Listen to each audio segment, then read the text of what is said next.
Un séisme, un tremblement de terre d'une magnitude absolument inqualifiable vient de frapper le FC Barcelone. Oui, les Barcelonais n'avaient qu'une seule hâte, c'était de faire l'annonce officielle et d'annoncer que Nico Williams, le talentueux joueur de l'Athletic Club de Bilbao, allait signer notamment du côté du FC Barcelone. Et finalement, il n'en sera absolument rien parce que le FC Barcelone a mangé la clim de ce mercato, voire même la clim de ces dernières années, depuis le cas Kylian Mbappé, qui avait notamment donné une clim absolument gigantesque à cette équipe du Real Madrid.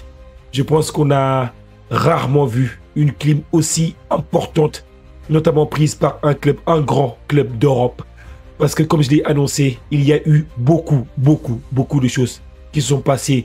Il y a beaucoup de choses à vous raconter. Prenez un verre de thé, prenez un verre de café. Je ne sais pas exactement où est-ce que vous êtes, quelle heure il est, mais en tout cas, relaxez-vous. On va analyser qu'est-ce qui s'est passé avec Nico Williams, avec le FC Barcelone. Bonjour, bonsoir, parce que je ne sais pas exactement d'où vous regardez cette vidéo.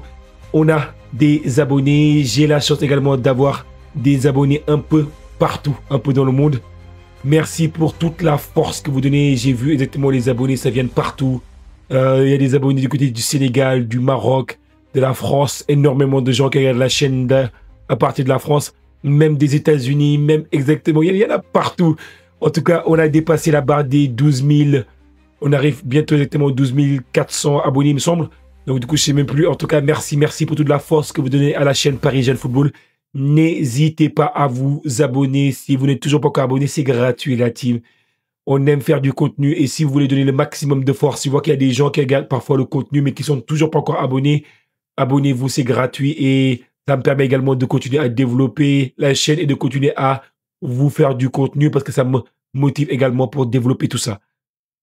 Et merci aussi à toutes les personnes qui vont prendre une seconde pour mettre le petit pouce bleu pour toujours aider exactement au développement de la chaîne. Donc, du coup, sans pourtant tarder, on va parler. Je vais vous parler.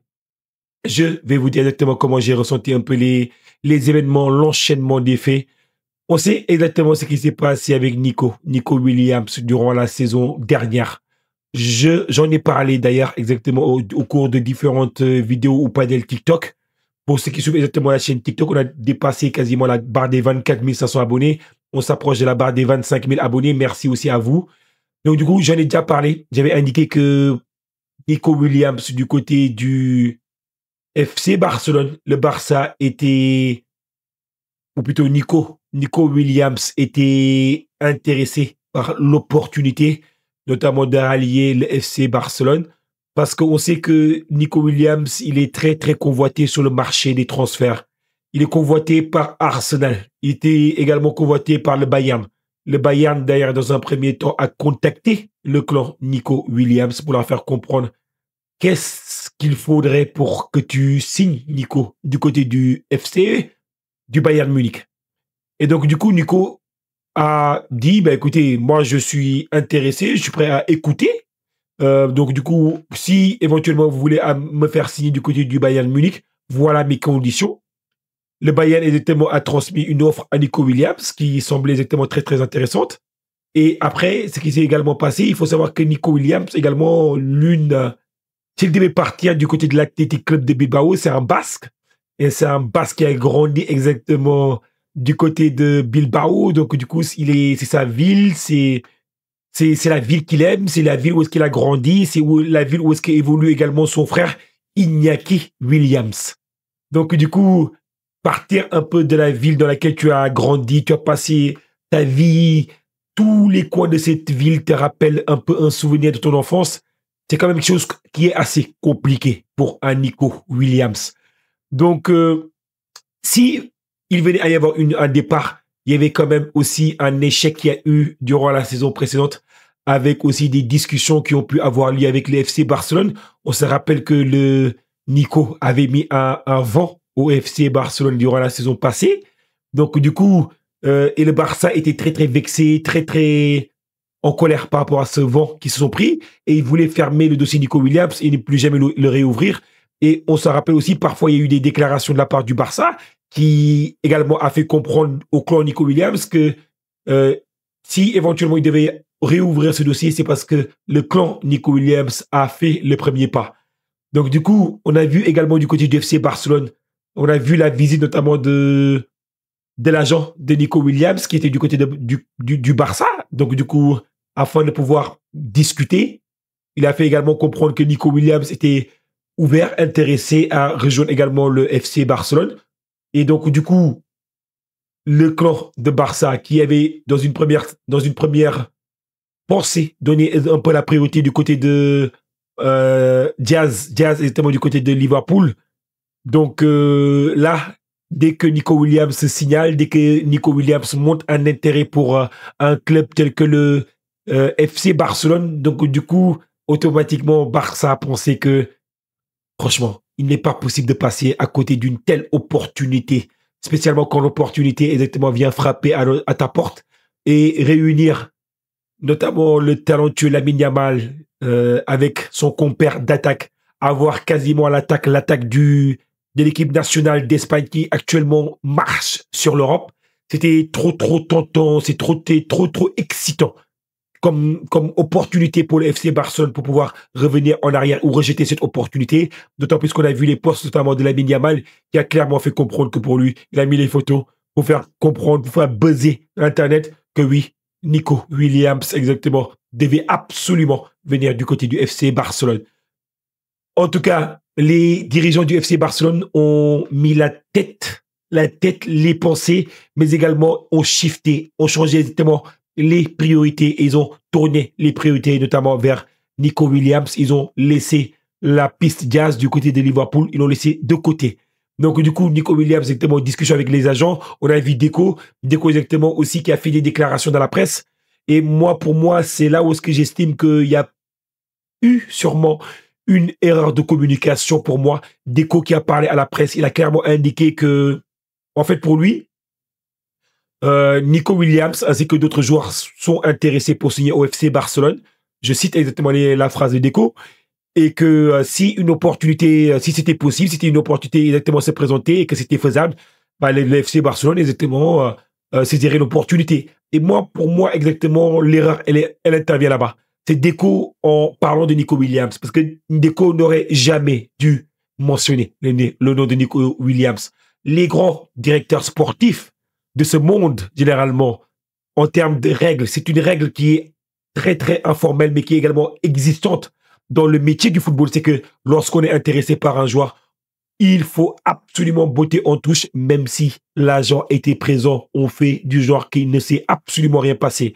Donc, du coup, il y a eu, pour moi, c'est une maladresse de la part du directeur sportif. Et cette maladresse, pour moi, exactement, a contribué à un peu impacter, écorner un peu l'image du Barça au travers exactement des épisodes qui en ont suivi. Donc, après, quand tu regardes un peu aussi, les discussions commencent, Deco se déplace du côté de Bilbao.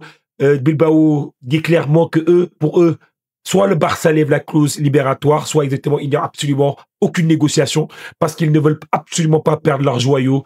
Et il y a eu également la colère des supporters basques, les supporters de l'Athletic Club de Bilbao, qui ont dégradé, et notamment la fresque de Nico Williams.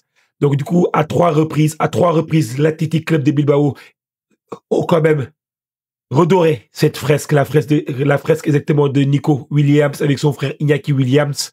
Et donc, du coup, l'Athletic Club de Bilbao a essayé également de faire entendre pour elle exactement ses droits. Et elle a également essayé de dire que le FC Barcelone, sûrement, ils ont également parlé avec la Liga, avec Tebas, qui a également commencé à souligner que est-ce que le Barça était en mesure de pouvoir respecter la règle justement du 1 pour 1. Donc, l'Athletic Club de Bilbao d'essayer tout bonnement de défendre ses intérêts. Donc, du coup, l'Athletic Club de Bilbao s'est porté exactement en tant que club devant cette équipe, enfin devant la Liga. Et au final, la pression exactement semble avoir fonctionné et que Nico Williams exactement a finalement Et le Barça a été, à mon avis, choqué également parce que le Barça a découvert l'information de la prolongation de Nico Williams. Non pas, ils n'ont pas été informés par Nico Williams lui-même. Ils ont découvert ça par le biais de la vidéo. La vidéo de l'Athletic Club de Bilbao de prolongation de Nico Williams. Une prolongation jusqu'en 2035. 10 ans de prolongation. Vous vous imaginez? Nico Williams n'a pas informé le Barça parce que je pense que Nico Williams également, il a demandé des garanties au FC Barcelone. Si vous voulez que je signe du côté du FC Barcelone, apportez-moi des garanties afin de me montrer que si je signe chez vous, c'est que je pourrais également jouer. L'agent exactement a demandé ça. Et moi, si j'étais l'agent de Nico Williams, bah bien évidemment que je demanderais également des garanties. Peu importe le club, parce que si le club exactement a eu des difficultés à inscrire certains joueurs, notamment Dani Olmo, on a vu exactement ça durant la saison dernière. Donc du coup, c'était une obligation pour l'agent du joueur exactement de préserver l'intérêt de son joueur, sa poule aux yeux d'or. Donc du coup, c'est l'obligation de l'agent de faire ce travail-là parce qu'il n'a pas envie exactement d'être engagé par un club qui n'aura pas la possibilité de le garantir exactement du temps de jeu. Donc du coup, c'est à quoi le Barça n'a pas été en mesure d'apporter une réponse qui était satisfaisante, notamment pour Nico Williams. Et Nico Williams, exactement, c'est un qui a décidé de prolonger l'aventure. Il dit oui, j'ai décidé exactement de prolonger l'aventure dans mon club de cœur. Et c'est pour ça que beaucoup de Barcelonais également sont également dubitatifs, sont un peu n'arrivent pas à comprendre exactement un peu le club de cœur alors qu'ils ont expliqué que pour eux, il les a pas respectés. Il les a pas respectés. En tout cas, pour moi, je pense que le Barça a très, très mal géré ce dossier du début jusqu'à la fin. Parce que le Barça qui sait sur quel pied danser avec Nico Williams parce qu'ils l'ont vu durant la saison passée. Donc, du coup, le Barça aurait dû se prémunir, aurait dû éviter certaines déclarations pour moi. Un grand club également, parfois, exactement, doit s'éviter de tout ce qui peut un peu, comment dire encore, tout ce qui n'est pas officiel, parce que dans ces milieux-là, parfois, exactement, c'est un milieu qui est très, très, parfois un peu, les paroles n'ont pas forcément beaucoup de valeur là-dedans, parfois. Les paroles données n'ont aucune importance, parfois. Et le Barça, exactement, je pense qu'ils vont en tirer des leçons. Deco doit tirer des leçons. Parce que ce qui s'est passé est une humiliation publique de la part de Nico Williams envers le FC Barcelone. Une grande institution, un grand club, mais n'empêche un club qui a été quand même impacté au niveau de l'image. Et Nico Williams est la personne qui a également été l'acteur de cet impact, de cet écornement exactement, de cette image du FC Barcelone. En tout cas, pour lui, il va devoir également montrer, parce qu'avec cet engagement de 10 ans, c'est un signe fort, avec une augmentation de la clause libératoire de plus de 50%, on parle d'une clause qui est entre 80 et 100 millions d'euros. Donc du coup, c'est qui est quand même très très important dorénavant. S'il part de l'Athletic Club de Bilbao, il va partir avec une belle enveloppe. Ce qui montre également que le petit exactement a respecté son club, a respecté son institution. Donc en tout cas, moi je pense que c'est très très intéressant comme enseignement pour le Barça. C'est également très très... Le club qui est gagnant, c'est l'Athletic Club de Bilbao qui a envoyé un message fort à tout le monde. Et le Barça qui quand même a très très mal géré la communication dans ce dossier Nico Williams. En tout cas, vous aussi, qu'est-ce que vous en pensez de cette saga, la saga Nico Williams? Dites-moi ça en zone commentaire. N'hésitez pas, la team, à partager, à vous abonner, mais également à mettre le petit pouce bleu pour nous aider dans notre développement. En tout cas, merci à toutes les personnes qui prennent toujours une seconde afin de partager la chaîne Paris Jeune Football, de me donner aussi le maximum de force. En tout cas, merci, je vous apprécie énormément et je pense que notre appréciation est mutuelle. À très très bientôt pour d'autres lives et d'autres enregistrements. Merci beaucoup la team. Ciao, ciao. Et comme d'habitude, exactement, le Barça, ne vous inquiétez pas, vous allez vous en remettre.